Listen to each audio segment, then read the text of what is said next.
Hello there. Welcome back to the Agostino Zinga Show with your host, Agostino Zinga. And this is episode number 946. That is Nuevo Cuatro Seis with your host, Agostino Zinga, coming at you live and direct from an undisclosed location, somewhere in the depths of East London. How you doing? How you feeling? Great. Good to hear. Great. Good to hear. How am I? Feeling great. Feeling dandy. Feeling great.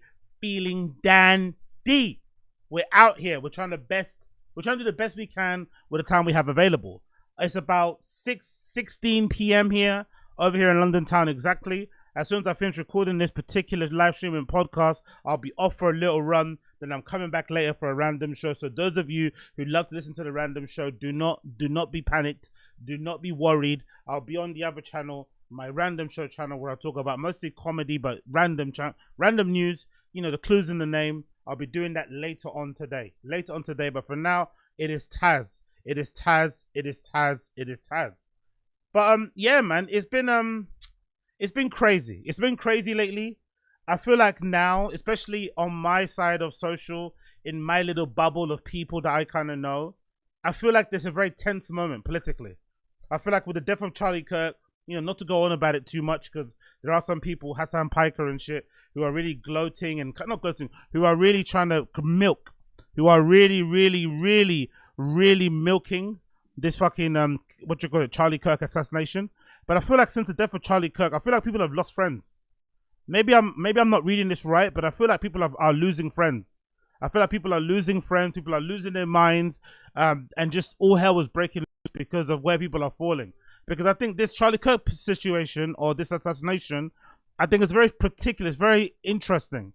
Because I think there are some people out there that just don't agree with political violence at all, point blank, who don't even align with Charlie Kirk, who aren't even right-wing, who are kind of saying, hey, it's not cool to celebrate it. So if you're on your timeline and you see one of your friends posting a meme taking the piss out of somebody dying in that way, and you just don't agree with that violence at all, you might be left-leaning, but you just don't agree with that violence, you're going to take that to heart. You're going to feel like it's an attack on you. You're going to feel like it says something about that person. You're going to think all those bad things you thought about Charlie Kirk, you're going to then superimpose them onto your friend. And now we're having all these weird things going on where people are like fighting each other. Like even now there's a whole big thing in America where people are canceling each other. They're essentially taking pictures of, like, you know, regular citizens and trying to get a hold of their details, find them on LinkedIn, tag their managers, tag their company, and say, hey, does this person's views represent your company? That person gets fired. Like grown-ups with like responsibilities, with family, people that rely on them, they're getting cancelled, posting like, and it's not like they're like Harlem shaking. It's not like they're burning a Charlie Kirk effigy. They're merely reposting memes and shit. We're getting to a dangerous place because, as I said the other day, all the people celebrating Charlie Kirk's passing or his death in that brutal fashion, if and when, God forbid, God forbid, touch wood, somebody on the left-hand side gets slain, I don't want to see those same people crying on the internet. I know they will, but I don't want to see those same people crying on the internet. If you do, then you're full of shit. If I see you crying on the internet after you celebrating this guy's death, and somebody on your side, guy or girl or they or them, gets slain, you are full of shit. But I know it's gonna happen. And now the reverse too. Everyone on the right hand side is canceling people on the left for celebrating. When somebody on that side, you know, they're gonna take advantage and they're gonna try and cancel you guys even better. And those motherfuckers, they invented cancel culture. You get me? So you're never gonna defeat them. So I don't know, man. I think it's tense out there. My only message I'll send to people is just to say, like, I hope we can get to a place where we can all just agree to disagree. It's very difficult because politics is very, you know, it's one of those things that kind of grabs at your fucking soul, grabs at your heartstrings. But I wish we could get to a place where we weren't so, like, for lack of a better term, we weren't so infantile.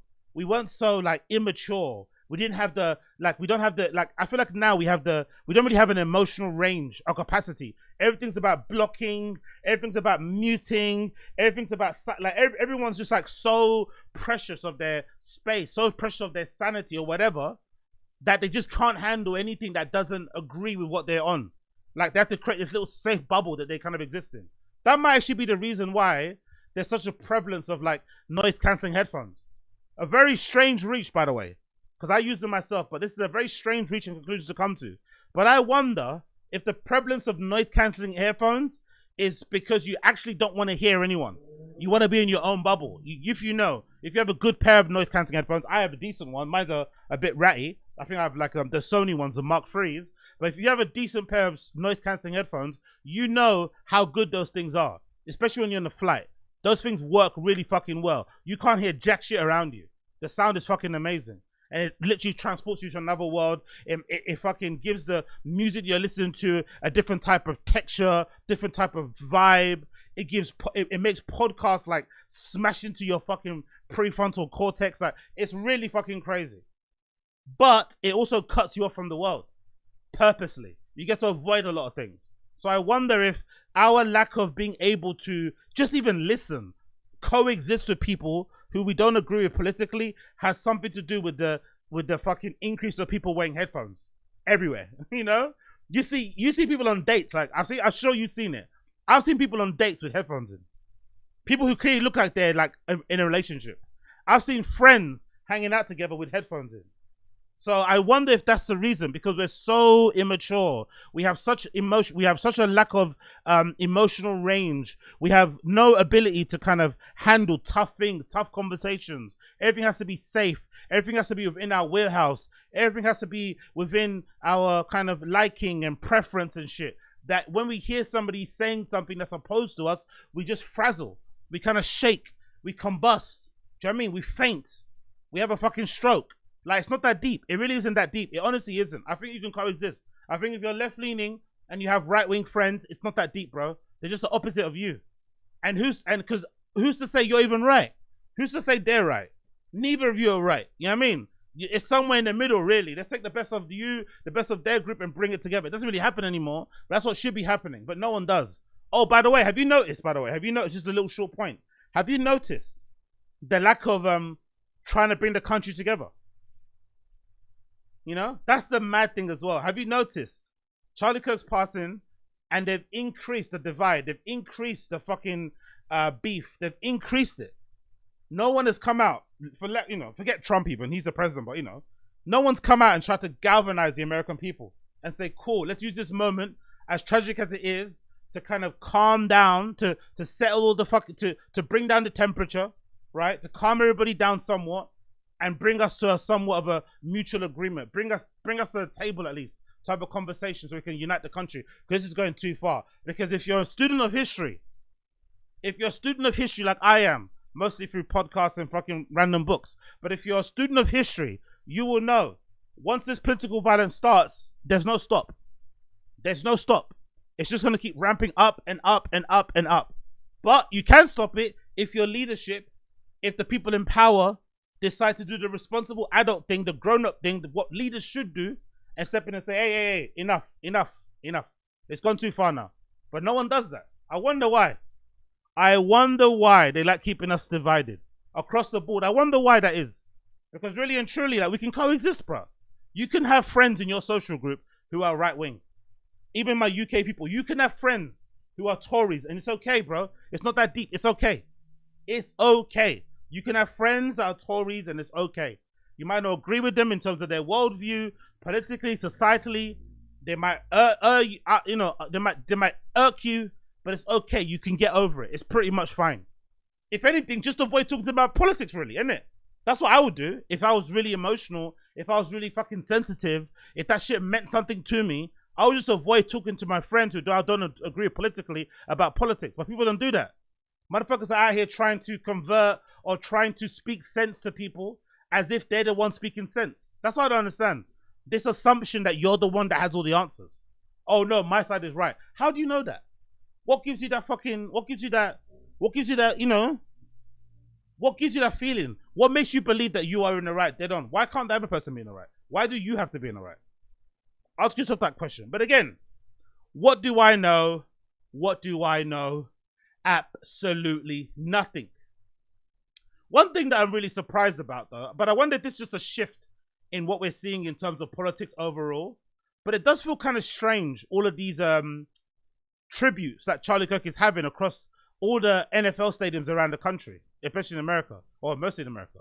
What's that all about? No one's really explained that to me. I'm sure there's a reason behind it. Maybe he was a big football fan, But I'm surprised to see the amount. But then actually, now thinking about it out loud, maybe the people who are doing these tributes to Charlie Kirk at NFL team stadiums are the owners. Because you'd imagine if you're a billionaire and you own a football team, it's safe to say you're probably going to be more right-leaning than you are going to be left-leaning. So maybe a lot of those guys, are, you know, were fans of him. Maybe are members of fucking Turning Point. I don't know, whatever. Maybe backers, whatever. So that might be the reason why. But I do find it a bit odd. You know, how he's being martyred around. I don't know. I find it a bit strange. I find it a bit strange. But anyway, regardless, this is an article courtesy of Fox News. It says multiple NFL teams hold Charlie Kirk tributes prior to their games and fans welcome the moment. Multiple NFL teams hosting home games during the 1 p.m. window of Sunday, this past Sunday schedule, conducted pre-game. To be fair, it did happen on Sunday and it happened on a Saturday, right? I don't know. Regardless, let's go.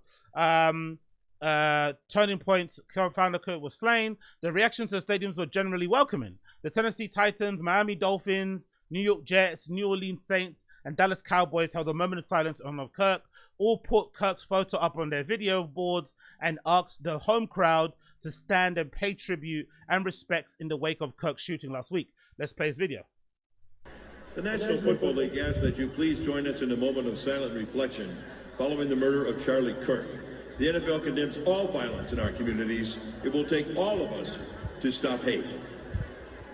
Thank you. Yeah, fair play.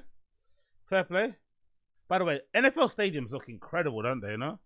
In terms of a spectator sport, they do a really good job in how they design the stadiums so you can see the field from any part you are in the stands. Obviously, you prefer to be close to the stands, but the way that they kind of curve the stands, it allows you to have like a clear line of sight on the whole field. It's really, really cool how they designed them, man. Some NFL teams honor Kirk, some don't. The NFL coordinator and tribute for Kirk at the Thursday night football game between Green Bay Packers and Washington Commanders, but left the decision whether to have the 13 home teams do it to tribute up to individual teams. And while a handful of teams chose to either honor Kirk or include him in their tributes and remembrance on September 11th, a handful declined to mention Kirk. There's the tributes there. It should be noted that Bengals, Lions, Ravens, and Steelers did not hold moments of silence or reflection on Kirk's behalf. Steelers previously told Outkick their tribute to Sunday would consist of lowering the stadium flags to half-mast. Cardinals hold chief moment of silence. In a late game window, Arizona Cardinals held a moment of silence ahead of their game against Carolina Panthers. The Cardinals took a moment about 20 minutes before kickoff, even as the stands were sparsely occupied and before the two teams were on the field. Okay, fair play. Also, the people need to be a little bit sensitive and a little bit understanding to the wife. I've seen some conversation around the wife. Oh my God, why is she posting that picture of Charlie Kirk's hands in this casket on the Instagram or whatever? I think she posted it, and people are going on like she's weird and shit. It's like, brother, man, she's mourning, innit? People mourn in different ways. Some people mourn by pretending nothing's happening and it's okay, and then they explode later on down the line, which is probably the way that I'm kind of wired. And a lot of people kind of mourn in those type of ways where they're just like, they're trying to just get through, and they're doing things that appear weird to us, you know, on the outside, but to them, that's a way of them kind of coming to terms with the parting of somebody that meant so much to them. So I wouldn't put too much weight on the whole wife thing. I know some people are running with this narrative that she's trying to be a star herself. I don't think so. I think she's just trying to navigate the waters and try to hold her family together. Do you know what I mean? Because I'm assuming he played a big part in that family, and, you know, now he's gone. You kind of have to step up and kind of fill the shoes of, you know, you kind of have to be both parents at the same time, which she probably was never even thinking about it. So there's a lot to probably handle at once. But nowadays, no one has understanding. No one gives people the benefit of doubt. Everyone's a demon and the devil as soon as you see them. So it is what it is. It is what it is. Let's carry on. I also want to talk about this, right? I said for the longest time, right, that one of my quotes that I hope will live far beyond my mortal body, right, will live far past the time that I'm alive on this planet. One of my favorite quotes that I've coined was, the real enemy of women isn't men, it's other women. And I've said that for the longest time because sometimes you see stuff on social media and you're like, fucking hell, wow. And one of the things you get wowed by, because maybe it's because of my algorithm, because on my algorithm I get inundated with like content that's kind of relating to like a girl being a girl's girl, right? Which is kind of like a girl looking out for the other girls, right? Not being a pick-me, kind of advocating for women's rights, kind of, you know, championing friends, holding each other accountable, supporting each other, blah, blah, blah, picking each other up, asking, basically trying to live a life where you're not subservient or like in need for a man to save you, right? Those type of women who are like go-getters, hustlers, that type of shit, right? Maybe sort of like an evolution of like the girl boss sort of era. So I kind of like that message. I think that message is pretty important to all people. I think everyone should be self-sufficient. Everyone across the board, I think everyone should be self-sufficient. I think everybody from a child to a teenager to an adult, you should be self-sufficient. You should be in a place where if the worst happened, you had no one left, you could kind of handle and look after yourself to a necessary degree, and not be dependent on anybody. So when I coined that phrase, or that saying that the real enemy of women isn't men, it's other women, it was to kind of speak on the idea that, you know, there are some women out there who think the worst thing to happen to women is men, which in some cases can be true. But I also think they kind of ignore that the real people who really do them dirty are the ones who know them most. And those are going to be women, you know, people of your gender. They're going to be the ones that do you worse because they know what your trigger points are. They know what really kind of gets at you. So when I hear this story from Cardi B that she shared, I think this is part of a promo for her album that she's dropping, which again, doesn't really make much sense, right? Interview with Kelly Rowland, but regardless, she sat down with Kelly Rowland, and in this clip, Cardi B explains reaching out to a lot of big musicians and artists in the game for advice and help. And those very same people that she reached out to, mentors, icons, you know, superstars, ended up sleeping with her man. I don't know why. I don't know why they did that. I don't know how they did that, but it seems kind of mean to me. It seems kind of mean to me. Head. That's why sometimes when I see like a new little bitch coming up with some shit, and I feel like they kind of cool, and I feel like people be dragging them. I be sliding in their DMs like it's like, hey, you know, this temporary. This is a good and bad thing, But sometimes you gotta know who to do it with, because I have done that to bitches that done went and fuck my man and all that shit. So it's like you gotta know who you being nice to, because it's like these bitches right here, you out there feeling sympathy for them and wishing them the best, and these bitches will beat you and fuck your nigga. That you ain't even realize them bitches. You out here like, damn, she look like a nice girl. I feel bad for her. Like, it's like, let me think that, bitch, then you start being shady to me, and it's like, oh, bitch, I'm not fuck you, supposed bitch. to be kind of giggling at this, but it's how you're delivering it, and it's really throwing me off, because it's not funny, but take on it, girl, the way you are. So like, That ass is some real shit. Like, so animated. It's some real shit. Like, it's really some real shit. Oh, like, wow. That ass. The internet era is just so insane. Like, imagine that, innit? Imagine trying to reach out to people who you feel like are going through a hard time, and because you relate to going through a hard time yourself as an artist, you're trying to give them words of encouragement.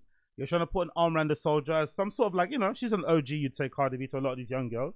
You're trying to tell them, look, hey, look, this moment shall soon pass. This isn't the end of the world. I know it feels like it right now, but trust me, this moment will pass. This will make you stronger. Blah, blah, blah, blah. And then sometime down the line, here they are, fucking Offset. I think that's what she's talking about. I think she's talking about Offset.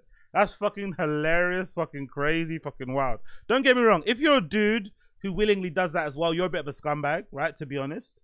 But I think the onus is more on the woman. Because in those situations, let's be fair, right? This is the reason why guys out there have fantasies about fucking sisters, right? There's something hot about that, you know, maybe he's fucking the friends and whatever else it may be. So the guy, especially us men, you know, we have shit impulse control with regardless. If you're a woman out there and you find a dude that's got fucking good or fucking great, amazing sexual discipline, lock that man down. You know, if that guy wants to date you, if that guy wants to be with you, put a ring on, let him put a ring on that finger, or even worse, you must propose to him. Get that man locked down. You know what I mean? Get that man locked down, because most of us guys don't have that self-discipline. We don't have that self-control. We lack it, right? So I would say the onus should be on the girl. And if you're the friend of the girl and you're going out there fucking other guys' mans and you know exactly how that's going to hurt your sister, you hurt your best friend, you're a piece of shit. And that's why I say the real enemy of women isn't men, it's other women. But again, what do I know? Absolutely nothing. And then to continue on with the Cardi B shit, Cardi B is about to drop her new album, imagine right? somebody fucking you for the first day and... There we go. You got the point. Cardi B is about to drop a new album, right? Cardi B is about to drop her new album, and she's doing promo for the album drop. Now, I've quite liked the promo. The promo where she's like pretending to be broke and playing into the idea that if she doesn't sell a good album, that she might get dropped and she can't feed her family and blah, blah, blah, blah, blah. It's kind of, I also saw her doing a bit of promo. She's trying to sell her album on the street. But I think all of these antics, all of these performances, although it's a part of what you have to do nowadays to kind of be a popping, relevant artist, right? You kind of have to play that game. You have to go on TikTok. Everyone has to go on TikTok. Even Tyler Creator went on TikTok, right? And I never thought Tyler Creator would do that, but everyone has to do it. You have to promote yourself. You have to push yourself. You have to use this fucking thing you have in your hand and do as much as you can to kind of let people know what you're going to drop. The problem with Cardi is that we've waited so long for that second album, that so much time has passed that everyone has kind of realized, I think even her probably, that she probably doesn't even have that much more to give. You know, let's be honest. I think the reason why the album has been delayed so long wasn't because you're trying to raise a family or get married. I think because all she had was that one album. I've always said that I don't necessarily think Cardi B is an artist anyway. Now she's barely a rapper. I personally think she's just an influencer who got popping and was able to kind of leverage her influence online with music, and it kind of worked on that one album. It doesn't usually work, but it worked on that one album. But I don't necessarily think she needed to drop a second album. But I'm sure she's like contractually up. She's probably contractually obligated to drop a new album, or better put, there's probably a stipulation in the album that she has to deliver a certain number of albums. So it's in her best interest to drop as often as she can, so that she can get out the deal. I would imagine, because the deal's probably not that great, right? I would imagine. Who knows? Especially when you think of all the business that she does outside of music. I'd imagine so. But I don't think she has much to give us. So I don't necessarily think this album's a good idea. I'm not gonna lie. I think it's a bad idea. And I think all this promo that she's doing for the album is telling me it's a bad idea, because all I'm hearing from Cardi B in general, to be fair, all I'm hearing conversation on the timeline, is she pregnant? Is she not pregnant? Is she with Stefan Diggs? Is she not with Stefan Diggs? Couple of like indirects from like Offset back and forth. And that's about it. I'm not really hearing anything about the quality of the music. And that is a big red flag. That tells me that most likely the music is fucking garbage, which is why we're getting all these antics and why she's talking about shit like this. Like, imagine somebody fucking you for the first day and it's like, they fucked you, but it's not the best pussy they ever had. You want people to say that that was the best pussy they ever had. Like, you don't want to just give people drunk pussy. Drunk pussy is good, but what happens when you're not drunk? Right. It's not good. I want it to be good. The third, fourth, fifth time you use it, not the first, not the one time. Then the second time you come around, it's like, this shit is trash. It's trash. Your pussy's trash. Your product is trash. I bought it the second time, it was trash. I don't want that. I want it good all the time. Consistency. Boom. Yeah. And I make sure. That's why certain things that people ask me for, I'll be like, trust me, it's coming. It's just, you would think it's not coming because I'm just laying in the bed playing with myself all day. But no, I'm just really trying to make sure it's good. Because y'all gonna talk about it. And it's like, it's just a bad feeling when people just don't like your stuff. It's just a bad feeling. It's a bad feeling. I hate feeling that like that. I hate when people don't come back. I like to thank you, come again. Yeah. That's another New York slang.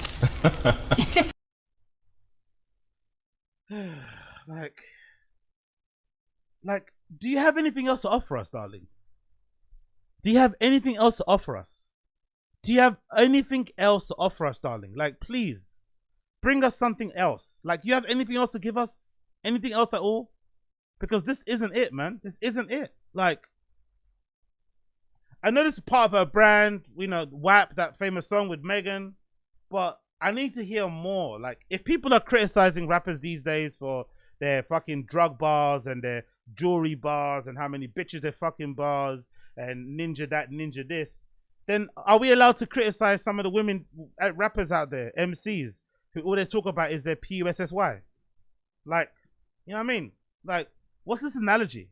Just say you are trying to make good music, you're trying to do the best you can, you want to put the best products out, and hopefully this time that you've taken from, people can recognize and hear and feel the sound that hear and feel the time that it's taken you to make this album, which I don't believe, by the way. I think it's been made literally within the last 6 months or so. But yeah, I don't know. I just get the feeling all of this stuff that she's saying is, to me, an indication that the album won't be good, because there's too much talk about all this nonsense, you know. Because her personality is electric anyway. She's a very charismatic, very charming, obviously beautiful woman. So you're going to be engaged, you're going to be locked in. But the value and the content and the worth of what's coming out of her mouth is a bit empty.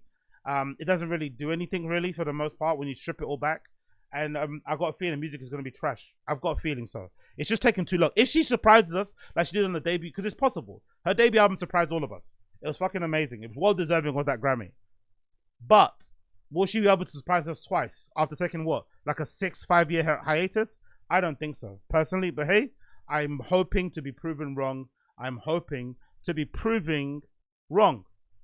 Look at this article courtesy of the BBC. Unlimited contactless cards may be lead to spending sprees. Unlimited contactless card. Now, to be honest, right, I'm game for this because the other day, or not the other day, but when I went to fucking buy my fucking M4 MacBook Air, right, big up the fucking viewers, right, big up everybody that kind of tunes in and hangs out. I appreciate all of you. I appreciate all of you. I appreciate all of you for tuning in and supporting the channel, because you know the support and the views I get from the channel is what allows me to go and purchase a fucking brand new M4 MacBook Air in the first place. But when I went to go purchase my brand new M4 MacBook Air at my local Apple store, I did have to go back home and get my wallet because I don't really carry my wallet with me. I have my contactless card, you know, on my fucking Apple Wallet thing, right? And I use that to pay with everything. I have all my cards kind of listed on there. So I had to come back home because I knew, oh shit, the limit for spending on contactless, I think, is like £30 or £100 or something, right? And the laptop was like $899 or $899 or something. So I had to run back home and get my card. So I would actually be game for this because there's been parts, you know, times in my life where I've needed to buy something, but I don't have my card with me and I can't pay contactless. I'm just leave it and just go home, you know? So I wouldn't mind the ability to pay contactless on big purchases, but I wonder what it's going to do for scamming. I wonder what that's going to do for scamming, what's that's going to do for robberies and shit, because now you can literally tap and like take someone's entire paycheck by buying a fucking really nice TV, a PS5 or something. Do you know what I mean? With the contactless, might be kind of crazy. But let's read the article regardless. Courtesy of BBC. It says spontaneous spending is likely to rise if the limit for contactless cards is increased or scrapped entirely, academics say. At present, the need to press the 4-digit PIN for purchases over 100 gives people a timely prompt about how much they are paying, lowering the risk of debt-fueled purchases. Earlier this week, the UK's finance regulator proposed that banks and cards providers set their own limits or are allowed to remove them entirely. That would make entering a PIN even more of a rarity. I quite like that, actually. I quite like that. So banks will have to set their own limit. So maybe one bank would say their limit is 500 contactless. Another one might say it's 2,000. I don't mind that. Pardon me. Banks and some BBC readers say consumers should be able to set their own contactless limits as debate for the issue picks up. They're not going to do that. They're not going to let you set your own limits. They're going to set a limit and it's going to be what we have across the board. That's probably the easiest way to kind of regulate it, for lack of a better term. Contactless payments have become part of the everyday life for millions of people across the world. When they were introduced in the UK in 2007, wow, 2007, the transaction limit was set at £10. Increasing the threshold since then included relatively big jumps around the time of the pandemic to 45 in 2020, then to 100 in October 2021. They prompted surges in average contactless spends. Okay, so every time they increase the contactless limit, the spending goes up. Interesting. Interesting. Clearly the average, so yeah, it's good because now, the problem is with the limit now, you can't even buy a decent round in a bar for 100 now, isn't it? You have to be a bit wary where you go out. I don't think one person could buy a round, really. Depends where you are. Clearly, the average would rise because more and higher value purchases could be made via the contactless without the PIN. But what is much harder to quantify is whether people were spending more frequently with larger amounts than they would have been the case if they had needed to enter their PIN. Richard Whittle, an economist at the Southwark Business School, says the extra convenience for consumers can come at a cost. He says, if this ease of payment leads to consumer spending without thinking, they may be more likely to buy what they really don't really want or need. That already happens, unfortunately, Professor. That already happens with fucking shit like Klarna. The fucking genie's already left the fucking bottle, mate. No way you can fucking cap that shit. He says it could be a particular issue for credit cards when people are spending borrowed money and accumulating debt. He believes regulators should consider whether to have different rules for contactless cards than the contactless debit cards. Stuart Mills, lecturer in economics at the University of Leeds says that cash gives visible and immediate feedback on how much money you have, while PIN is an important friction point for controlling spending. I've done this thing. This is my kind of thing that I do all the time. Whenever I go on my little techno tourism weekend trips and shit to Berlin, Amsterdam, or whatever, I always withdraw money, and I always try, if possible, especially when I go to Berlin anyway. Most of you will know if you go to Berlin that you should always try and withdraw your money at the banks and not at those little, I know they're convenient, those little yellow cash points, but they charge you a lot. And I just would rather, I know it's only €3 or €4, but that's €3 or €4 I could go on a coffee, that could go on the currywurst, that could go on a fucking, you know, some sort of pastry somewhere. I'd rather have that €3 to €4 for myself, or even for a tip. So what I'll do is I'll find a bank, which some of them are usually open 24 hours. Some banks, you can walk to them and they've got a section that you can open and you can come and go in. And I'll withdraw money and try and withdraw, if I've got time, if it's not busy, and it's kind of fucked up that I do this, but if it's not busy, I'll withdraw exactly how much I need in £10 increments. In £10 denominations, sorry. In €10 denominations. So I'll just sit there in front of the cash point and just withdraw €10. Like if I need 100, I'll withdraw obviously €10 10 times. I'll just set that, and then I'll take those €10 and I'll fold them individually and put them in my wallet. So then every time I'm going out, I know exactly how much I've got, spending €10. You know what I mean? I can kind of have a visual idea of how much I'm spending, so I don't spend too much. Because I've noticed sometimes when I'm sure some of you guys do the same thing. When you take out your money and you've got all 50 notes or you've got 20 notes, it doesn't feel real. It feels like Monopoly money. You're just like throwing it everywhere. And by the time you realize on the first day, you already spent like €300, which I've done before in the past. I think one time I spent like €400 in the past, just like, not even on like adult vitamins, just on like stuff, going out and, you know, eating and shit, like whatever, gallivanting around town. But if you divvy up that way, it's better. So I found for sure that I spend less money using cash. I think most people do. The card is the devil. Removing such frictions while offering convenience. Big up this lady. Who is she? Teresa. Big up Teresa. Both academics have raised their concern before, but it's not solely for a theoretical argument. In Kent market town of Seven Oaks, Robert Ryan told BBC, I love how there's so many people nowadays with these names, isn't it? With like 2 first names. I feel like there's a prevalence of that nowadays. I feel like every other day when I'm doing this pod, I'm speaking about somebody who has like 2 first names. Big up Robert Ryan. Robert Ryan told the BBC that entering the PIN does give me a bit of a prompt to make sure that I'm not overspending and tap and go. However, the reality for many people is that under pressure from the cost of living, they are rarely spending more than £100 in one go anyway. So contactless has become a norm. Okay, that's true. That's actually true, to be fair. There's not going to be a lot of times that you go out or you're going to be spending over £100 on contactless anyway, you know? To be fair, that does make a good point. Because a lot of people nowadays are eating together in groups. You split the bill if you're sensible. You just split it 4 ways, 3 ways, evenly. You know, when you're buying something, you should have a budget in mind. So yeah, that's actually a good point.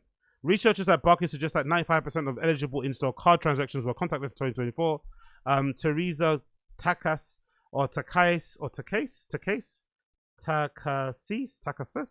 how do we say her name? Apologies to Teresa. Teresa Takasis, I'm going to say, or Takais, who works at the florist in Seven Oaks, says that over the last couple of years, people were cutting back on spending, such as asking for smaller bouquets. Yeah, that's definitely, you can definitely recognize that straight away. If you're a florist, you definitely see, okay, cool, there's a trend of people getting smaller and smaller bouquets. The days of people coming in with massive baskets for Mother's Day or New Year's, Valentine's Day are fucking long gone. Miss Takas also points out that the majority of customers now pay via digital wallets on their smartphone. Paying this way already has an unlimited payment limit owing to the inbuilt extra security. Dr. Whittle says that it's likely to dilute the impact of raising the contactless card limit on spontaneous or reckless spending because young people in particular are paying by phone. Some say scrapping the contactless card limit is overdue because it's far less relevant for customers with PIN. Regulators are finally catching up with how people pay, says Hannah Fitzsimmons. Digital wallets on smartphones face no limits, so why should cards in the past? But yeah, how contact limits compares internationally. So, in Canada, it's $250. Wow. EU is only €50. US is unlimited. Okay, shit, we're really far in the part. We're really way behind. In the US, contactless pay is unlimited. I didn't know that. Singapore's unlimited too. Switzerland is 80 Swiss francs. Wow. UK is 100. Okay, cool. Cool. I love to see it. I love to see it. Moving on. Big up this article courtesy of the BBC. UK clubs need tsunami of Berlin-style phone bans. Berlin-style phone bans. It's a 68-year-old raver who was filmed dancing in a nightclub without his consent, which led to a spate of abuse, is calling for a tsunami of filming bans in venues. Michael Peacock, you old cunt. Get out of the clubs, man. You're too old for this anyway, man. You should be getting bullied for being in a club at that age. I'm not going to lie. I think you should move on and do other things. Maybe go behind the scenes or something. But being on the dance floor at that age, like, come on, bro. Come on, bro. Let it go. Michael Peacock was filmed dancing in Fabric, London in December 2023. Unbeknownst to him, the video was posted online and led to dozens of offensive comments within days. On the 6th of September, Lakota in Bristol and Warehouse Project in Manchester officially launched their first club nights in which filming was banned, an approach that popularized in Berlin. Mr. Peacock told the BBC, "I've noticed this year the tide seems to be finally turning, but I don't want it to be a tide. I want it to be a tsunami of UK venues going phone free." Okay, first of all, off the cuff, you know, being filmed without your consent in a nightclub can be annoying, especially if you're from Europe, especially if you're from Amsterdam, you're from Berlin, where all that stuff doesn't really happen, right? But obviously in places like, you know, the UK and other parts of Europe, that's a prevalent thing. Everyone just has their phone out. So I get why he's kind of annoyed, because if someone didn't get their phone out, he wouldn't have gotten, you know, taken a piss out on social, because no one's really going to say what they say on social to your face. You know, no one. Even though the people were thinking what they were thinking around you, they're not going to say mean comments. You're only going to get high fives. You're going to get people congratulating you, happy for you, da da da da. Me personally, I sometimes think, and in life, I sometimes think, bullying is necessary. Bullying is sometimes be a good thing, especially for men. I think men benefit from bullying way more than women. Women probably, you know, don't handle it too well. It's not really constructive. It can lead to very bad circumstances and endings. But I think men sometimes need to be bullied. They need to be kind of shamed out of doing their nonsense bullshit behaviors so that they can correct course and go the right way. That's what I personally think. And I personally think if you're a 60-year-old man and you're raving, I think there's something wrong there. I think there's something amiss. If you're still out there, like this guy, he's putting glitter on his face. He's out, you know what I mean? You're kind of, you know, you want to be seen. You got your top off. You're hanging, having a good laugh. I don't know, man. I think most of us, myself included, are, I wouldn't say burnt out, but, you know, you kind of done everything, right? I've been to all the fucking best clubs. The only thing I haven't been to is probably all the best festivals, but I've been to all the best clubs in the world, literally. I've been to all the best fucking club nights. I've seen all the best DJs play. You know, even I'm getting somewhat burned out, even though I've got the passion for it still and I DJ myself, even I'm not out as much as I used to be. So for somebody to be 68 years old and still out there, no matter if you're getting on it or you're not getting on it, I just think it's a little bit losery. I don't know. I just think it's a waste of time. I think, you know, you don't have that much time on this earth. You should be maybe, you know, cherishing the last few years you have on this planet, you know, not to be mean or anything, but he's 68, and you should be maybe focusing on other things, really and truly. I know raving brings you joy and he's being free and I get it, but there has to be an age where you leave the dance floor. There has to be an age where you leave the dance floor. And you don't have I'm not even saying you have to have a family. I'm not even saying you have to get married. I'm not even saying you have to settle down, because I don't even believe in those traditional notions, right? That idea that that's the only way to kind of, you know, become an adult or to live like somewhat of a fulfilled life. You don't even have to do that. Just find other things to occupy you. Just find other things that bring you pleasure, other things that make you feel worthy, other things that make you feel worthwhile, other things that help you contribute, other things that give you a sense, a reason to live. If your reason for living, like, even for me, if my reason for living was to go into dive bar, which I loved going to, right? RIP Alibi. If my reason to go out was still going dive bars, I would be questioning myself too, you know? I wouldn't be happy with myself too if I was still having that identity of like walking up and down fucking Dawson, Kingsland, going to the same bars, hanging at the same. It's like, brother, there is also an aspect of it as well. Like, make room for the kids, man. Make room for the kids to be themselves. Like, there's nothing worse than being a young person, because I've been that person. When you're a young person in your club and you feel like there's all the olders are still there, still holding on, not letting go. There's nothing worse than that. Like, please leave the club, leave, go somewhere else, find a new hobby, get a dog. I don't know, start learning learn how to juggle, learn how to fucking, I don't know, yo-yo, play chess or something, draw, whatever, knit, do something else. Like, step out of this place, let us have our room, because it's a bit hard to enjoy ourselves when we got fucking granddad there in the corner peering over. Do you know what I mean? Granddad in the corner fucking pulling at our fucking harness.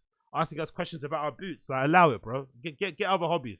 I'm upset for him because no one needs to be fucking exposed on the internet and, you know, mocked and shit. But I think men need bullying. I think it's a good thing to kind of make you consider things, because there was a time where you could be living and not really aware of how he's being perceived or how he looks and shit or what, you know, whatever. Sometimes you need someone to just say, hey, you know, you look a bit nuts here. You don't need to accept it, but it's just good somebody saying, you look a bit nuts. You look a bit nuts, reconsider.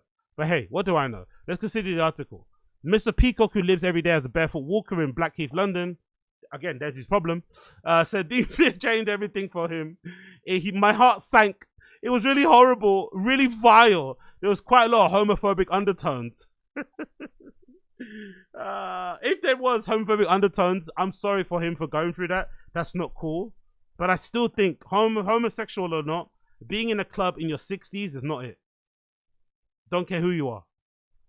Women, man, homosexual, straight, they, them, other, whatever you are, I think being in a club in your 60s is not it. We're looking at DJs, right? We're looking at people like Sven Var. We're looking at people like fucking Solomon. We're looking at people like Ben Klock. We're looking at people like fucking Nina Kravitz, and we're like, oh my God, you're old. If they're old and they're in their 40s, some of them in their 50s, he's 68, about to be 70. And my man's like, oh, I'm like, bruv. Like, I even don't mind the barefoot stuff. I'm okay with the barefoot stuff. Like, go with the barefoot stuff, because I think, you know, really and truly, our feet are kind of encaged prisons, really, wearing shoes. Especially nowadays with the advent of the popularity of really thick sole shoes. Well, our feet shouldn't be so confined. We should be having our feet free to kind of traverse the ground everywhere, build up calluses, strengthen the arch, you know, get rid of plantar fasciitis. So actually walking around barefoot is fucking sick. I saw some clip the other day of somebody took a video clip of people in Australia somewhere, and everyone walks around barefooted. I think that's fucking amazing. Because I remember there was a time back in the day when I was really getting into my running, and I was kind of, you know, researching a lot of stuff about barefoot running and shit. And I remember somebody saying, yeah, you should train barefoot on the grass, but you should also walk around barefoot to kind of, you know, strengthen your foot. And back then I used to have really bad plantar fasciitis. And I swear to God, I think because of that time I was wearing 0 drop shoes, which are essentially running shoes that don't have a drop, that are basically 1 millimeter, I think, or 0.5 millimeters across from the heel to the forefoot. There's no like massive foam bit at the heel. They're all like one level. So they kind of feel like, you know, you're wearing sandals or something, right? Or flip-flops. So they're really good. Because I ran in 0 drop shoes, and because I trained sometimes with my bare feet, and there was a one time only, I walked out of my house and I walked around barefooted. I remember how fucking weird the looks I was getting for people. But I legit think that that period really helped to strengthen my foot and got rid of my plantar fasciitis. So I don't have a problem with the barefoot walking. I think probably more people should walk barefoot. Maybe barefoot in London's a bit difficult, especially with all the gunk and shit everywhere. Maybe you'd be better off wearing, like, you know, 5-finger shoes, Vibram shoes, to kind of, you know, mimic the feeling of being barefoot, but also giving you that protection. But in general, being barefoot is far less losery than being a 68-year-old raver, in my opinion. If you're 68, open a club, you know, start an agency, open a bar or something, whatever, but you shouldn't be on a dance floor. Come on, man. It made me realize that once someone says here, it made me realize that once someone films you, you have no control over where it goes, and how it's used. The incident happened more than 2 years ago after Fabric implemented its photo and film ban, which Mr. Peacock said has been much stricter since. He said phone-free venues are such a wonderful experience. A phone can't replicate some of the greatest experiences of my club lifetime. None of them have been recorded. A venue saying that it's no phone policy already tells us something about the crowd that they want. Also, by taking a photo, you're destroying the moment as you're documenting it. My motto is music, not your phone, is the answer to your problems. Keep on moving. What? Music? Okay, I guess if music's important to you, it's the answer. If it's not gonna be the answer. So that's a bit dumb to say. But overall, I don't agree with like the crowd. If you have a no photo policy, it means it actually attracts a different crowd. I think what it does when you have a no photo policy is that it encourages good behavior from the crowd that's already there. That's what I think happens. I don't think if you have a no photo policy, it attracts a certain crowd who are more well behaved. No, they're just better behaved because they're conscious of not being on their phone, because that's one of the rules. And if you get caught with it, you're gonna get chucked out. And the places that implement it strict, that have a strict policy behind it, they're the ones that are, you know, at the top. Bergheim being a good example. There's a fucking Telegram group. There's a fucking Telegram group that I'm a part of that I'm pretty sure snitches on people that post pictures on Berghain inside. You know? That's how fucking strict they take it. So imagine all that sort of stuff. That shit works, and it fucking works. And if I'm not mistaken, they also auto-delete the messages. I've got it here, yeah. It auto-deletes. I think it's called Photographers in Berghain. It auto-deletes all the messages in fucking 1 week too. Absolutely fucking incredible how that fucking works out. So big up them. But I also think it's difficult here because our attitude just isn't the same. We don't have the same attitude around fucking no phone policy. It just doesn't ring the same way as it does in other places. I think we just, it's going to take us time to get in that kind of lane, but we're slowly getting there. Some clubs are implementing it. Warehouse Project over there in Manchester, I think they're doing it, so they big up them. That's a big deal. That's a massive space. Whether or not they're going to be policing it on the, for lack of a better term, on the dance floor, it's going to be hard on the inside. But the fact that they're implementing it in the first place is important. Maybe it's going to lead to some better behaviors on the dance floor going forward. Lakota became the first nightclub in Bristol, it says here, to ban filming, to create space where people can really play present in this Moon Club.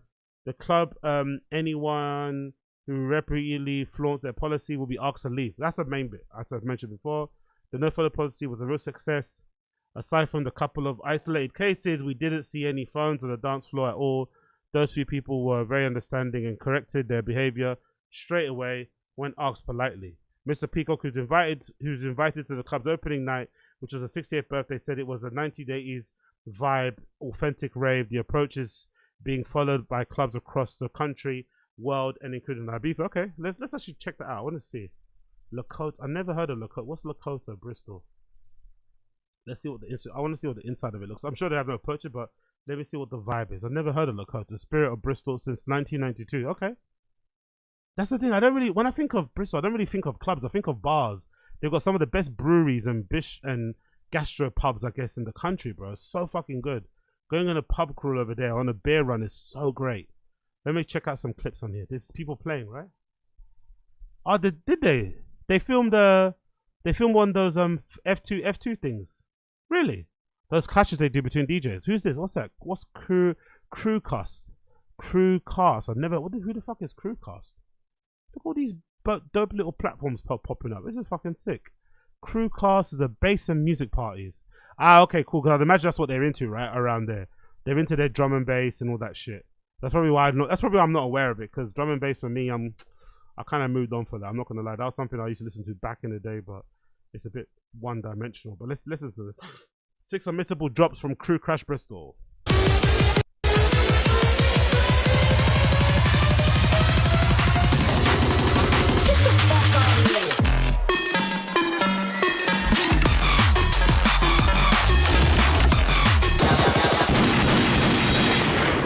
If you're talking the hardest, born on Roger, don't know that's my darkest.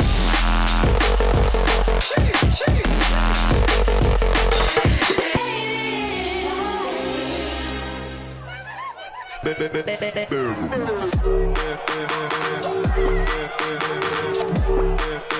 said when she got here.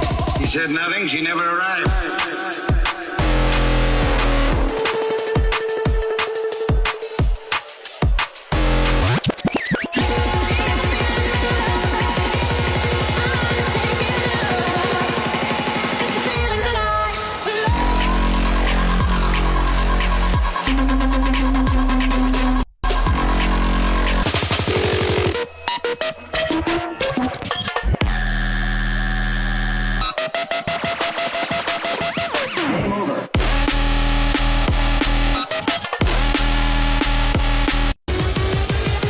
Man, it all sounds the same. That's probably why I stopped listening to it. It all kind of sounds the same. It sounds good, but it all kind of just sounds the same. But big up Lakota still for putting that shit on.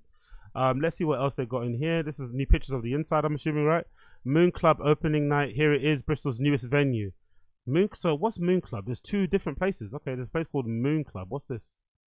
Here's a new venue, Bristol's Moon Club. We've been busy remodeling the space, and tomorrow we'll be opening the doors. Brand new booth, reactive lighting, and an immersive acoustic system. 10 tickets left online. Okay, never heard of this. Oh, it's got a cage. The booth has got a cage. I don't mind that, bro. That's kind of nice. That kind of makes it feel like animalistic.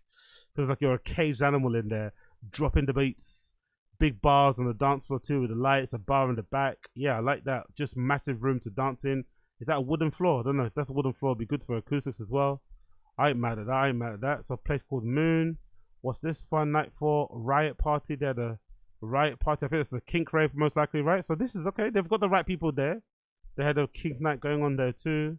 Looks like a fucking vibe. I ain't mad at that in the slightest. What else do they have going on here? What's this Bristol video? Can't really sleep here. Do you know what I mean? Like, I thought you said Premier Inn. Like, this ain't Premier Inn. There's no Premier Inn, so I think we're gonna have to sleep on park bench or something. Yeah, what? Can't really sleep here. Do you know what I mean? That's pretty funny. And then what else? Then here's the no photo policy thing. Moon Club no phone policy. First, music first, real atmosphere and crowds that make the night. From the very start, filming on the dance floor is off limits. Keep the phones in the bar. And for the smoking area in the crowd, it's all about being here in the moment. The build is flying and along, and we're counting down the opening party in September. It's kind of wild that we need to be told this, isn't it? It's not great, in it, that we have to be told to not use our phones, but it's just funny. It's just really, really, really, really, really, really funny that we're unable to behave correctly on the dance floor. They have to implement rules, strict rules, and if you don't follow them, you get kicked out. And it's like, okay, cool. Look at somebody already disagreeing with the policy. Let's see what's their point here. Someone disagreeing with a no photo policy. Who's this person? Big up. Who's it? Amy Kilner, right? Amy Kilner. Amy Kilner says, don't get me wrong, I love the thought behind this, but my bread and butter income comes from designing venues and show visuals. When the audience films the content and shares it, it helps both the brand get a larger audience as well, as it selflessly keeps my food on the table. I'm always going to be pro phones as it helps the industry, in my opinion. Oh, I'm not so sure about that, babe. That's or my dear, or my designer, whatever. Maybe I shouldn't be saying those type of things, but you get what I mean. I think she's wrong. I think once you give the place visuals, you do, like if somebody commissions her to design some visuals or design the club venue and shit, that's where your job is done. Once you deliver the final design, once you finish the build, once you deliver the fucking deliverables, I think your relationship with that club is ended right there. They don't have to post what you did on social, nothing. What you did is what you did. You can post the pictures yourself and put them on your social media feed, but it's not up for people. It's not people's responsibility to market your services or your skills. It's not making any sense. It'd be nice if that was the case, but if that's the case, I don't know, design for festivals, because you're gonna have a ton of people there who are gonna be outside taking pictures and shit. But I think to expect clubs to do that is just a bit nuts, and to kind of be against the phone ban on the dance floor because of that is also a bit nuts, because they're not saying you can't use your phone in the club at all. They're saying just don't use it on most places aren't saying don't use your phone in the club. They're saying don't do it on the dance floor. When we went to Amsterdam that time to go see Dixon play in that club, that's what they said to us in Amsterdam. They're like, hey, no flash photography, no fucking using your phone on a dance floor, please. Just, be considerate of people around you. That's it, really. If someone doesn't want to be in a photo, just kind of, move away. That's it, really. It's not that deep. It's not that deep. Just don't film people that don't ask to be filmed. And obviously, don't keep the flash on and blah, blah, blah. But they can still maybe take the picture of what you did from behind and from whatever, and it could be shared. But I don't think it's their responsibility, to be honest. But hey, I could be wrong. And also, once you delivered your deliverable, what they don't owe you shit. You know what I mean? But hey, from there, too often dance floors are lit up by phone screens instead of people connecting with each other and the music. We want Moon Club to be a place where the focus is on the experience. We believe in creating a space where everyone feels comfortable letting go. You know what's really good about this too, by the way, going forward? It's going to encourage good behavior around the world. And it also, what it's going to mean is that you're going to get far better tourists, far better gringos, especially us, because we don't travel well. Right? Us UK people, we don't travel well. When we go abroad, we tend to kind of cause a bit of a ruckus. So I think it's a good thing going forward that we're going to be, we're going to be somewhat tempered, We're going to be somewhat well-behaved. We're not going to be out here causing a fucking ruckus. We're going to be out here well-behaved and used to, we're going to be used to doing the right thing, I think that's very, very, very, very, very, very important. But hey, what do I know? Continue there. Our in-house team will film and photograph certain nights, and the content will be shared on Moon Club socials. That way you can relive the moments without missing them in the first place. This approach puts Moon Club alongside a growing number of clubs and international nightlife spaces that are rethinking phone use. By keeping screens off the dance floor, we're joining a shift towards more immersive, connected club experiences.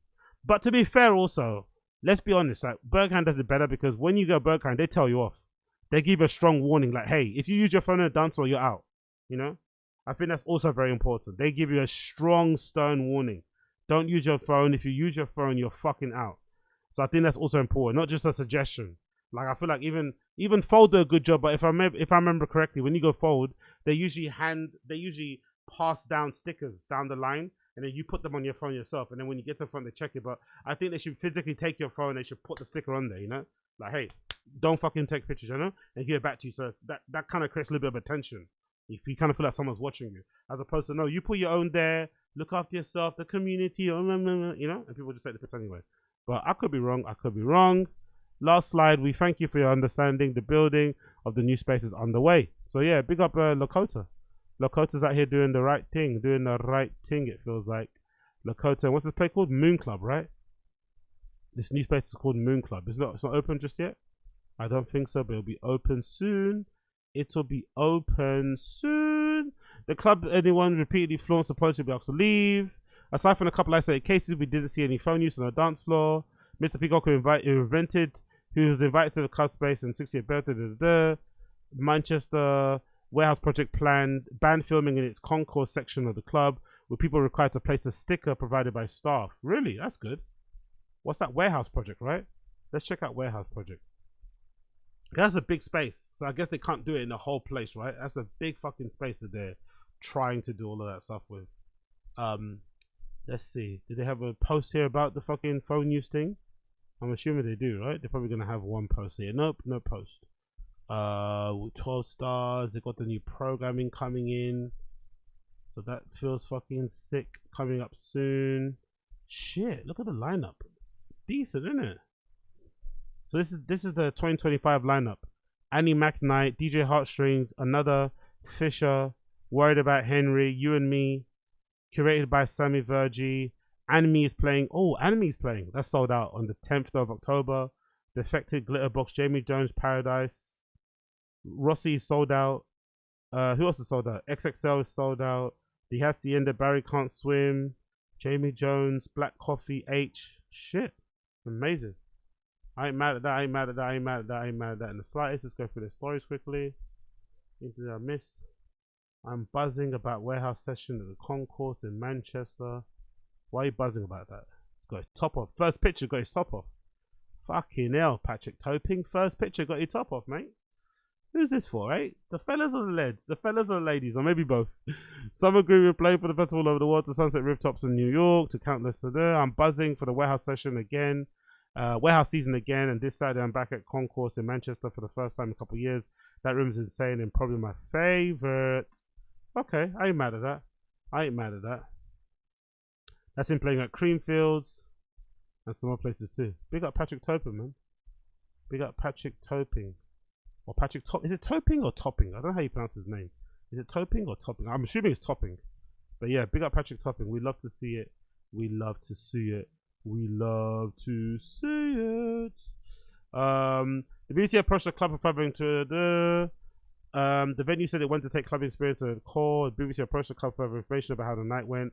Amber's Club in Manchester has been operating no phone policy since opening in December 2024. Similarly, singers and performers are introduced to phone bans such as Bob Dylan, who launched a follow policy in his UK tour. Anton Bailey, a DJ and runs Bristol-based drum and bass record label Invicta Audio, said the policy could help younger people who probably haven't been felt the experience such as much as nightlife. They've grown up watching Instagram and Reels TikTok.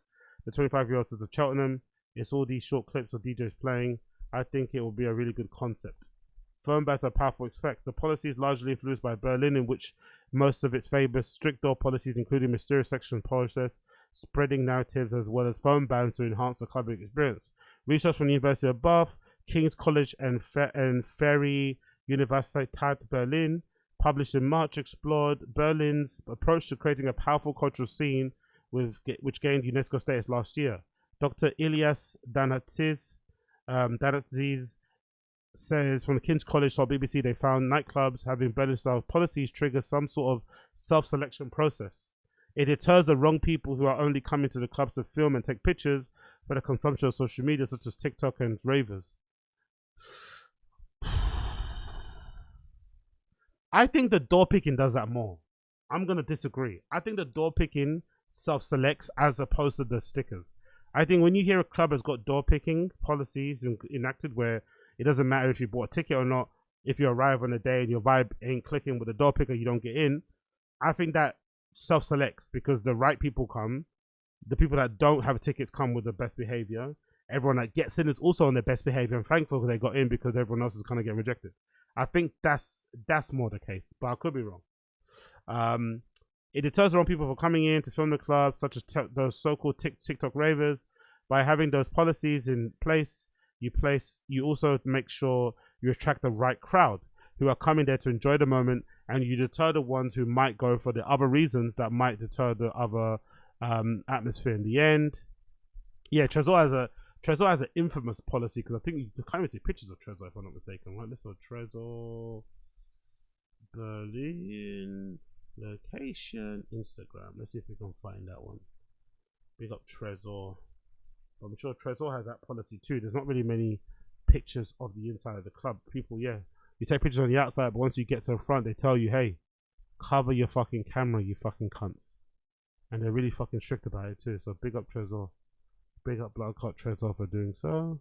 Scroll down a bit, you can see some pictures there, people who recently played. Bada bing, bada boom, tickets and shit. Yeah. All you see is the outside, no inside shit, which is good.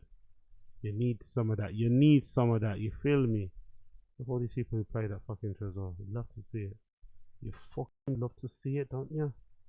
Who's this Toniba? She got some pictures inside.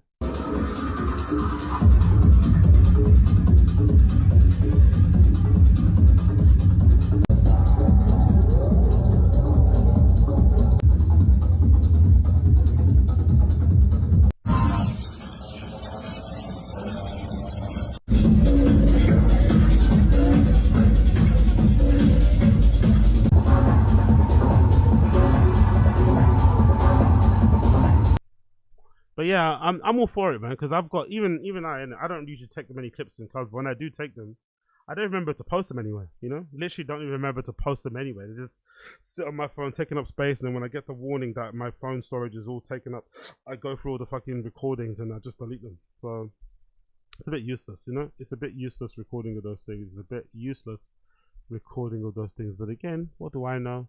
Nothing. Let's go back to the article.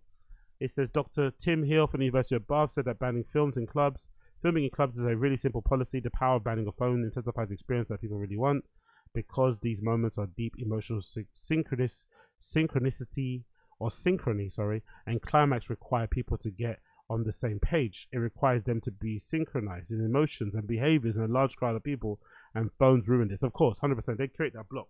That's why I'm also a big fan of not exchanging digits and stuff on dance floors or in clubs. I think it's better to just let the moment exist as it is and not fucking try to like chase it later. It can happen sometimes, but I think you're better off maybe bumping into that person that you were in the toilet cubicles with for fucking 2 hours at some other place, and then you exchange details. But I think in the moment, you should just enjoy it as it is, you know? They provide temporary moments of self-centered escape, it says here, and they prevent that shared experience from intensifying and climaxing over the course of the evening. But yo, this Dr. Tim Hill is a bit freaky, isn't it? Man's mentioning climaxing mad times, isn't it? Big up Dr. Tim Hill. Freaky ball. Dr. Donatis added the policies might also have a way of making nightclubs more attractive, endearing, and getting more people into doors. He said a very big question for the club owners needs to ask themselves is what type of crowd they would like to have. Is it a performative crowd? Or is it they take pictures for the consumption of social media? Or is it people who are actually living in the moment and would be interact with other people, more authentic experience? Man, I feel bad for club owners, man. It must be hard because everyone wants to know the pictures on the dance floor. You want to run a club, you want to make money, you want to put money in the fucking till, make sure people are buying tickets, and they're telling you to have no pictures. It's like, bruh, I need to promote this shit, you know? And some of us, myself included, you get gassed or you get you know, inspired to go places because of people taking pictures and videos, you know? And now they're telling you don't take pictures and videos. Like, I don't know what to do. I don't know what to do. So big up the owners, big up the owners, big up the owners.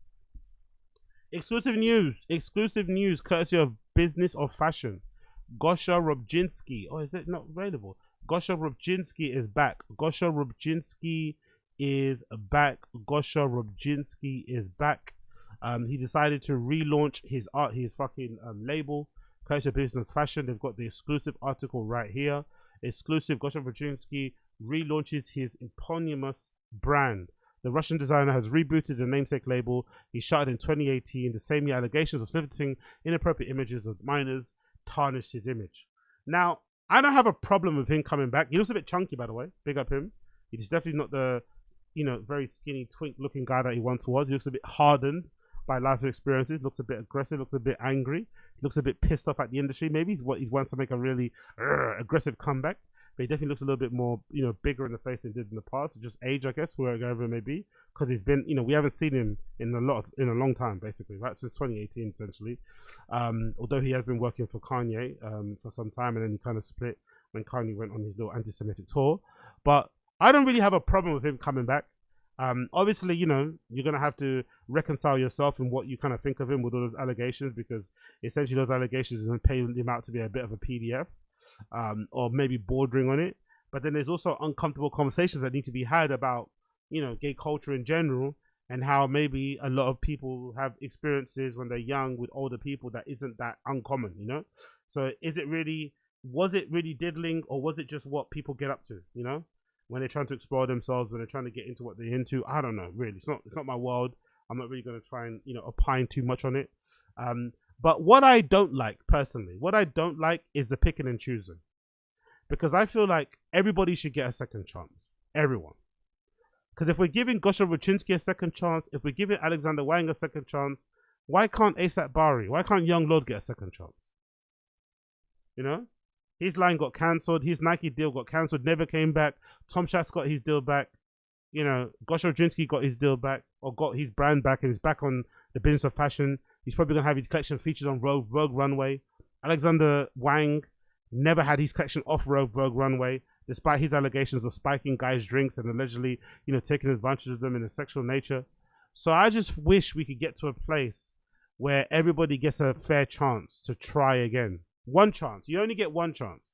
You only get 1 second chance, right? If you fuck up again, of course you're out. But I feel like everybody should get at least 1 second chance, depending on the severity of their crime or, you know, what they've been fucking accused of. But I just would wish that everybody gets that second chance. Because if Gosha can get it, why can't ASAP Bari? That's the question that I really have. That's the really unfair part about the industry, where you feel like as a black person, you definitely get judged way harshly. You definitely have to do way more to get in your foot in the door. You definitely feel like if you make a mistake, you're out, you know? Whereas these motherfuckers can make a ton of mistakes. They can make, not even a ton of mistakes, they can commit crimes. They can do some fucked up shit, and they kind of get welcomed back with open arms. Even Terry Richardson. Terry Richardson is back working in fashion now, right? He was out in the doldrums for ages, but he's back. I forgot what. No, I think he did I think he shot the campaign or the lookbook for ERL, that Californian label. So if he can come back, then everybody else can come back too. That's what I have to say. At least give them 1 second chance. But hey, let's carry on with the article here. Courtesy of Business of Fashion. It says Gosha Rubchinskiy, the Russian designer, who rose to prominence with his post-Soviet 2010 streetwear before being derailed by allegations of soliciting inappropriate images from minors, has relaunched his namesake brand. By the way, let's actually check out what he was got accused of, because I found this old post here, right? Courtesy of the Yeezy, Good Owl Sub, that kind of gives us an indication of what he was originally accused of. So this is one of the articles, or one of the things that people posted back in 2018. It says Gosha Rubchinskiy is a 34-year-old Russian designer who is accused of exchanging provocative text messages with a 16-year-old. And I've heard through the grapevine, because I remember when this first story dropped, they tried to change it to the age of 17, and then they said it was 18, and then they said it was a one-time only. But I've heard personally through the grapevine from people who have, you know, I think good reputations for sharing legit information, that this was a common thing. Allegedly, this was a common thing, and you know, it's worse than what I know. But there definitely was 16 and younger. So if that's the case, and this is kind of like an open secret, it's like, how can this person come back into fashion? you know, being okay with that. Just a bit, I don't know, if you're going to try and safeguard people, you're going to try and look after people, I just find that strange. But if he is coming back, then I just think ASAP Barry should come back too. I think people should just lay off with Ian Connor, right? If people are out here reminding Ian Connor every 2 seconds that he's got 31 charges or 31 rapes against him or something like that, right? If that's the case, then Ian Connor should be welcomed back with open arms. He should be able to go to Paris Fashion Weeks and different shows without being like the social pariah and shit, you know? Because if Gosha Rubchinskiy come back, why can't he? That's what I have to say. It says, this was a street casting for a lookbook shoot. The person sent a direct mail to us asking to be considered for a casting. Okay, this is his response. A little recap. Apparently a 17-year-old boy posted a conversation on the internet in which he said he was asked for him for pictures in the bathroom. The designer's response was that they are casting the whole team and that the same boy had contacted them for work. The designer states that he asked him for a photo to show the team, and when the boy replied he couldn't because there's people in front of him, he replied, go to the bathroom and take a photo in the mirror, he says. This was taken out of context. You don't tell it, I don't know. According to what I read, I never tried for this. I'm not commenting on my opinion, only publish what media says. But yeah, fucking wild that he came back from that. I'm not gonna lie, absolutely wild. Actually, let's see. Is there any actual images of the screenshots of what that kid sent? Is there any images of there? Any images? Yeah, I think that might be it, right? There's got, what's that for? What's that for? So somebody sent a deleted picture. Can we FaceTime? Okay, your WhatsApp, can I watch you? What's your number? Send me yours.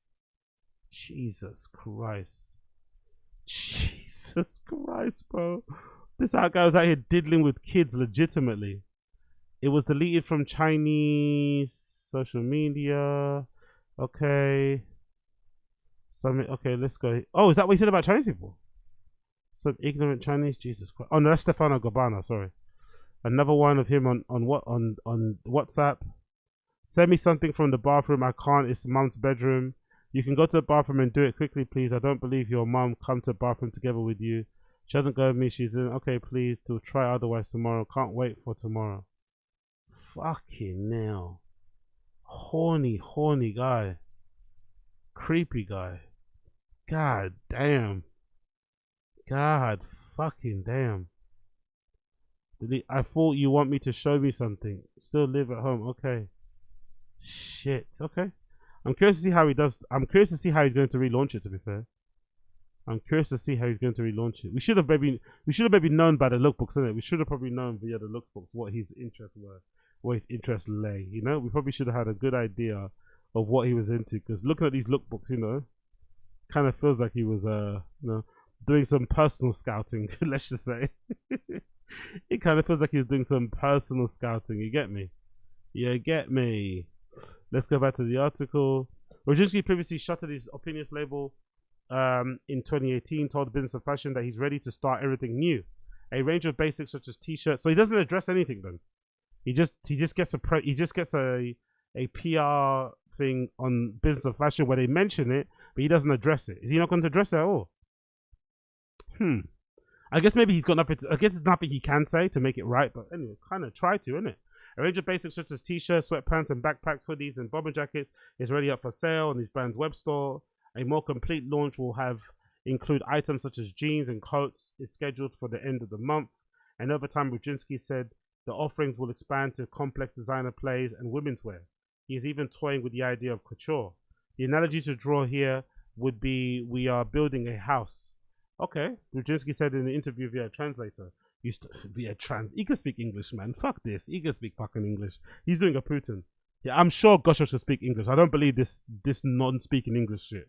Stop the cap, man. You can speak English. Stop it. Rubchinskiy said in an interview via translator, you start with foundations. That's why we decided to start with a fairly basic line. Then, little by little, build up to something more extended. Okay. Again, it looks great, to be fair. That bomber jacket I'd wear the fuck out of. I like the boots if they're part of it. Styling already is fucking brilliant. The logo with his fucking name in that fucking German, also Russian fucking Cyrillic is fucking brilliant. Rubchinskiy said the brand will be financed with capital he had committed from his previous work and support from friends, describing as collective venture. Wow, okay. So it's self-funded, bootstrapped actually. No external funding. Interesting. He also said it will be dedicated casting director.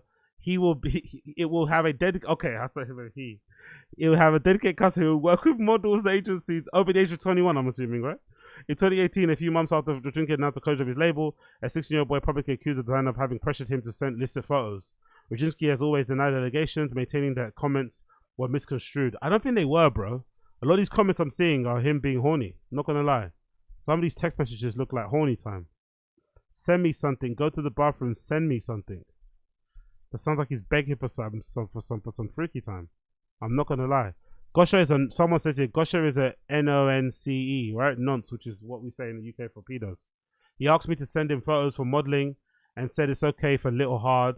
After saying nah, he sent me photos of himself, then blocked me because I wouldn't send him photos. He knew I was under 18 because it said in my bio. This happened early October. Jesus Christ. You can do a test next time in London. Yes, it's perfect. Give me a date and I'll be there. Send me a few pictures. It was better with open. It's little. Okay, it's okay if it's a little hard.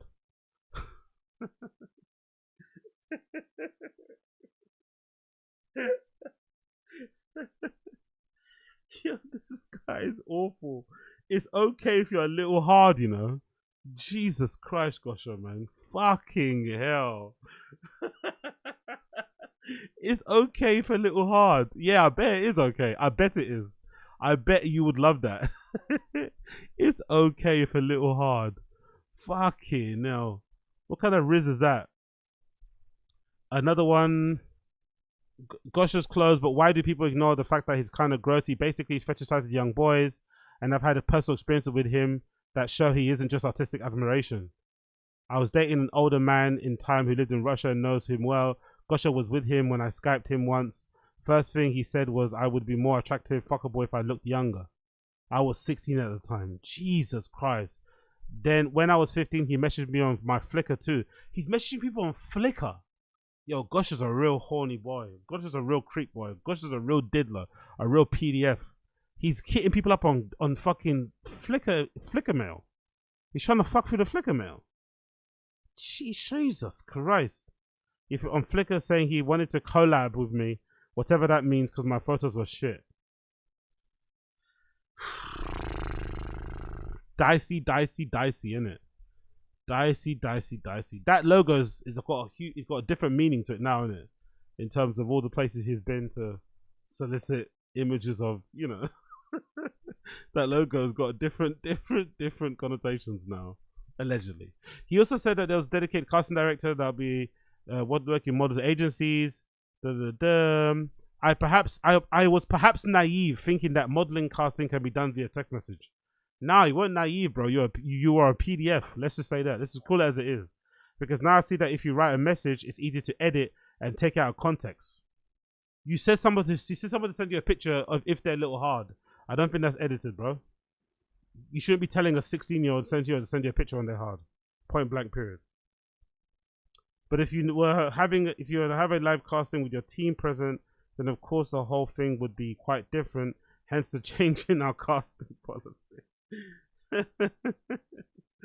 Yeah. I just can't believe he was sending DMs to people via Flickr mail to try and fuck. Like, that is wild, man. Because I've heard of people like sending messages, like if people get blocked by people. I've heard of this on US podcasts, that if they get blocked by girls, to try and get the girl to unblock them, they'll send them money and then send them a message through the Cash App thing. So I guess on Cash App you can send a message with the money you send. So it'd be like, hey, please unblock me. Here's $100. Like to get the attention of somebody. I've never heard of sending a message through Flickr mail. Fucking hell. There's a picture here of another piece from the Gosha Rubchinskiy collection. Looks like a nice camel long trench coat. Rubchinskiy founded his label in 2008, eventually gaining notice of Dover Street Market, Comme des Garçons, which came to operate the business on its own trademarks. He parted ways with Comme des Garçons, as well as the Rasvet skateboard label he co-founded in 2022. Oh yeah, true. He had a skateboard label too, I remember that. And the following year announced plans to revitalize the brand. Then the designer had re-emerged as head of designer at Yeezy, the fashion label co-founded by controversial rapper Ye, formerly known as Kanye West, who had lost a multi-year partnership with Adidas due to anti-Semitic comments in 2022. Rubchinskiy parted ways with Yeezy in February. That bomber jacket is pretty hard, I'm not going to lie.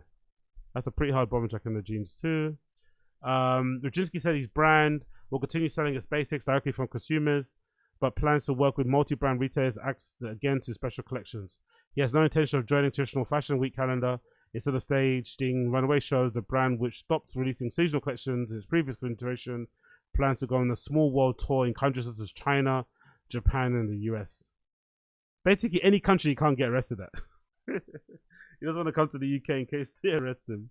The idea is to meet my fans face to face and put up various cultural events related to the music, fashion, and photography video and interests. Said Rubchinskiy, who also aims to release a book of photographs, hopefully they're not kids, collected over the past 2 decades of the year. Okay, fair play. He's back. He's back. Like I said, if he can come back, ASAP Barry can come back. If he can come back, Levy and Connor, and he's 34 allegations alone, I guess. Because it seems like no one really gets in trouble. No one gets fucking cut off. Everyone comes back. Terry Richardson's back. Alexander Wang is all over Vogue. You know, and he's legitimately admitted to spiking people's drinks. Crazy. But hey, what can you do? What can you do? What can you do? Let's talk about Supreme. Big up Supreme. Supreme just released news here regarding the Dickies collaboration they have. Dickies collaboration with Supreme, and it looks fucking fantastic. The blurb says Supreme has worked with Dickies on a new collection for fall 2025. The collection consists of reversible quilted furred work jacket, corduroy, hooded work jacket, hooded flannel shirt, thermal, hooded sweatshirt, corduroy cargo pant, and corduroy 6-panel. It's going to be available this Thursday on the 18th and available in Asia on the 20th. And it looks hard as nails, especially some of this security, outdoor workwear stuff in neon. That's the stuff I like the most. Obviously the workwear jacket with the fucking faux fur collar is great. They've also got a version of one of the like a chore jacket, I think, with a hood that looks fucking fantastic as well. And the trousers, wow. But the best bit for me is this security wear. This flannel. Ooh, I'd wear the fuck out of this. I'd wear the fuck out of this. That flannel with it. Does it come with a hood? Is that hoodie attached to it, or is that separate? I think it's like a flannel jacket. It's like a flannel coach jacket thing with a hood. Really interesting. Or maybe it's not. Maybe it's a separate hoodie. And there's also a long sleeve. So there's a reversible quilted jacket. Oh, it's got faux fur on the inside. Wow, I'm not mad at that. A Dickies faux fur quilted work jacket. So it's got workwear on the outside, and it's got going out with the fellas on a night out on the inside. There's also a hooded work jacket with corduroy as well. The camo version, the black version are the ones. The pants are so good. Workwear pants. And there's also, oh shit. There's it's a lined zip hooded flannel shirt. I've never seen that before. Ah, sorry, it's a fake hoodie. Okay, cool. So it looks like a real hoodie on the inside, but it's actually just a hoodie that's been stitched into a flannel. But then it's got this bit here where you can kind of see the zip that makes it look like it's a hoodie. That's a really cool design. Snap buttons as well, which I love. Sterling, well, I guess metal snap buttons on the front, the pockets, and I'm guessing on the sleeves as well. Double logo badge, bright neon color. I love these. This is definitely my favorite. And it comes in black too. It's a long sleeve. Yeah, I'm mad at that. There's also a quilted, hooded zip up as well. It's not shabby, especially in that camo. And there's also a hat as well that comes with it, a Kodora hat. I ain't mad at it. I ain't mad at it at all. But for sure, the best bit is definitely this. Oof. Fire, fire, fire. That lined thing is too fucking hard. Too fucking hard. And then also, big up Supreme for the launch of, coming up, of the following. The launch of this. The Supreme Nike Air Force One lows. Supreme Nike Air Force One lows dropping on the 18th as well. There's no official news for it, unfortunately. I don't know why. I thought they would be on their website, but there's no official news for them. But they're coming out in all black, if I'm not mistaken. Yeah, there's no news for it here, I can see. But they are coming out in all black, well, black and white basically, which is one of my favorite makeups and sneaker colorways. So you got all black body, and then the white swoosh with the black box logo and the white text. It just looks too good. I don't really care for the white pair, but the black pair I'll definitely try and double up on them. There's also some additional images here, probably taken from a magazine. Just look how good they look, man. Look at the shape on them, like, oh. It's even got, does it got the Supreme there? No, just on the tab, on the heel there, embossed, and the swoosh. And it also comes with Supreme laces and the lace jewel. Just look how hard they look, man. Is that Paul Pogba? No, it's not. I don't know who that is, but it looks like Paul Pogba. But yeah, they look great there with the Supreme socks. Like, you can't go wrong, man. All black, all black. That's the thing. Nike should actually sell these all year round. But you can't actually get a pair of all black Air Force Ones with a white swoosh. You can't get them. They're always fucked up. They always have a little bit of a white here on the heel tab or something. They don't just make basic all black and white Air Force One, which is a real shame. Because I think these will even look good in terms of dunks as well. But they look fucking fantastic there. Really fucking cool. There's more pictures of them available there as well. Comes in a black box. You also get the black laces with the white Supreme wording all over it, which will look I think they'll look better on these actually. They look kind of cool there. I ain't mad at them. And also the double logo on the inside of the insole as well. You can't be mad at that. And there's another better picture of them as well. Black and white. They look too good, isn't it? Too fucking good. Too fucking good. Too fucking good. And then on the other side as well, we've got some other information regarding Sssense. Big up Sssense. Really good news. The other day or a couple of weeks ago, word spread on fashion Twitter that Sssense, the Canadian online retail store, which a lot of us, myself included, have been obsessed with. I mainly kind of go to Sssense for the editorial side of things. I think they do some of the best interviews out there, personally. Obviously, their stock is fucking amazing too. They stock amazing bunch of Rick Owens. I found brands like Random Identity stocked on there as well. Really cool place to discover new brands and shit, high and low. But unfortunately, they had run into some issues and it looked like they were going to go bankrupt. But now, according to WWD, they've secured some funding and they're going to restructure and they're going to be able to continue operating, which is fucking good. So this is great fucking news for everybody who's involved in fashion or a fan of fashion. It says Sssense to restructure obtains $40 million in financing to continue operating.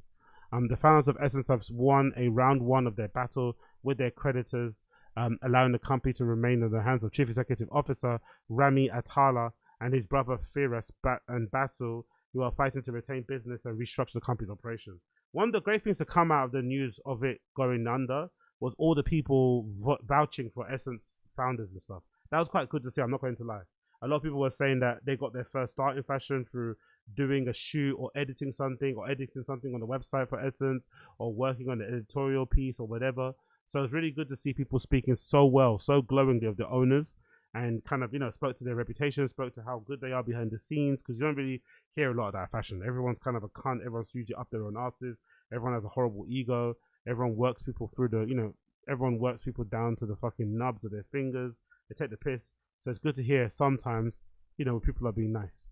At the end of the day, at the end of last month, it says, as reported by troubled Montreal-based retailer filed for Canadian equivalent of bankruptcy protection, and its creditors have filed an application to put the retailer up for sale. A process that was a direct conflict with the restructuring plan put forth by the Atala family. On Friday, the court ruled that the current management team and the company's board could remain in place and oversee the restructuring plan to ensure the transparency and accountability. As such, Ernst & Young will oversee the restructuring process and maintain a website where information regarding the proceedings can be obtained. As part of the restructuring claims against Sssense for amounts owed prior to August 29th will be addressed through a court-approved claims process, while payments for goods and services provided after the date will be continued as normal, the company said, using the $40 million in interim financing approved by the court on Friday. The figure consists of $15 million for a group of banks and $25 million for the Atala family. Yeah, I think some people also, I think there were some smaller brands saying they hadn't been paid in ages from Sssense, so hopefully they can get that sorted out too and get those small brands paid. Sssense, which had sales of $1.3 billion last year and $1.23 billion of which came from online sales, has $371 million in debt, with $229 owed to banks and vendors. At its peak after the pandemic, the company was valued at $5 billion according to the court papers. Selling that much or having that much in sales and still being that much in debt, Jesus Christ, bro. Wow. Today's court decision is a critical step, marking the beginning of the next phase, says Rami Atala. With support of our lenders, we now have the foundation to develop and implement a restructuring plan aimed to secure Ssence's long-term future. Our priority remains to protect our employees, customers, and partners, and we're committed to rebuilding their trust. I like that. I like to hear that. That's really good. That's really encouraging. Really fucking encouraging. Because without those people, you don't have a company, you don't have a retail, you don't have a brand. We are grateful for the unwavering support of our community, which reinforces our global relevance and the strength of our brand. We now have the time, resources, and structure to place to begin to process our rebuilding a stronger Sssense. Sssense, once a leading retailer in luxury, avant-garde, and streetwear brands, has been struggling since last year when the high-end market began to slow down. But yeah, it's across the board. I don't think it's just Sssense. Everyone is struggling, I think. The company has already laid off more than 100 people. Damn. What you call it? RIP to, or, you know, safe travel to those people. According to the sources, started discounting heavily and have stopped paying deposits on emerging brands. the elimination of the de minimis exception, which allowed goods under $800 to ship to the US tariff-free, was particularly harmful to Sssense, which counts 59% of its customers base in the US, has an average order of $549. The company was founded in 2003 by the Tyler brothers and is a primary e-commerce business targeting men and women between 18 and 40. Now has 1,161 employees globally and operates a flagship in Montreal. So yeah, big up Sssense. Happy they're still alive. Happy they're still alive. Happy they're fucking still alive. Let's actually quickly check out the website. Let's see if they've got anything new listed on there. I think everything's on sale basically, right? But there's some new stuff that's already available. Some new Dries Van Noten just dropped. Some new Rick Owens. Oh, look at Rick Owens hoods. Oh, look at the Blizzard hat. I might have to cop that. I ain't mad at that. Is it got leather? What's the material construction of this fucking hat? Dark brown lambskin made in Portugal. God damn, I ain't mad at that. I ain't mad at that at all. I ain't mad at that. Lambskin, Rick Owens. Yeah, this place you could spend all your paycheck on here, mate. Willie Ego Lab, I'm not mad at. What else we got here? Egon Lab. What else they've got here? Some Hope. Oof, good shit. Rivington, I don't know what that is. Montclair. Oh, I really like this actually, these Total 90s. I'm not going to lie, I'm actually not mad at these. These are women's, right? Yeah, I'm not mad at these shoes, man. They're really fucking like, kind of hard. These fucking shiny Total 90s. But yeah, a lot of good shit on Sssense. Make sure you check Sssense out. A lot of good shit on fucking Sssense. A lot of good shit on Sssense. Cool. Anyways, that's it from me. Thank you for tuning in to the Axiom Digger Show episode number 946. It's been a pleasure to have your company. It's been a pleasure to have your company. For those of you listening to the audio side of the podcast, you will be hearing my tune of the day, courtesy of Fleshwater, the band Fleshwater, who recently dropped their new album titled 2000 in the Search of the Endless Sky. My tune of the day, courtesy of Fleshwater, will be Your Best. Make sure you check that out. Play and leave my voice. If you listen to the video podcast, you won't hear nothing. And it'll flater back, but I'll see the rest of you guys later for the random show. But for now, take care, be well, peace.